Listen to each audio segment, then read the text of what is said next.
Hello everyone, সবাই ভালো আছেন আশা করি। আমি পীযূষ কুমার সাহা। আপনাদের সামনে আমি মেটা অ্যাডসের একটা রোড ম্যাপ নিয়ে আসছি, যেটা 2026 এর জন্য।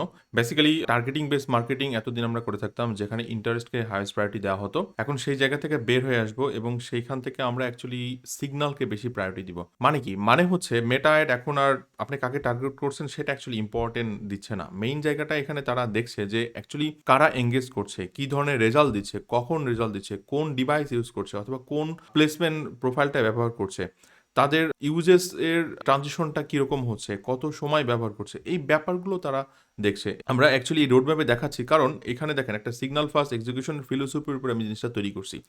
এই পুরো জিনিসটাই আপনাকে সিগন্যালের উপর পাস করতে হবে। সো এখনকার learning at the same time এখনকার এক্সিকিউশনটাও অ্যাকচুয়ালি ফিলোসফিটা এটাই হবে যে সিগন্যাল, অর্থাৎ আপনি ডেটা কালেক্ট করছেন এবং প্রচুর পরিমাণ ক্রিয়েটিভ তৈরি করছেন, আর at the same time broad targeting করছেন। করার পরে ফেসবুকের জন্য আপনি জিনিসটা ওপেন রাখছেন, কারণ এখনকার প্ল্যাটফর্ম হচ্ছে অ্যান্ড্রোমেটা সিস্টেম, যেটা actually AI focus. So AI এর জন্য প্রচুর পরিমাণ ডেটা প্রয়োজন তাকে স্কেলিং করার জন্য, আর এটাই হচ্ছে সেই সিগন্যালের প্রথম স্টেপ। ধাপে ধাপে এখানে আমরা বেসিক্যালি বুঝবো যে কিভাবে সিস্টেম কাজ করে, কিভাবে এআই ডিসিশন নিচ্ছে, অ্যাকচুয়ালি বিভিন্ন ডিরেকশন এখানে দেওয়ার চেষ্টা করব, এবং এই ফাউন্ডেশনটা একটা ইকোসিস্টেমের মতো করে কাজ করবে। এবং আপনি যদি পুরো ভিডিওটা দেখেন, আপনার কাছে প্রথমে একটু কনফিউশন মনে হতে পারে যদি আপনি পুরাতন অ্যাডভার্টাইজার হন, কারণ এতদিন একটা অ্যাপ্রোচ নিয়ে কাজ করতেন, এখনকার মাইন্ডসেট টোটালি ডিফারেন্ট।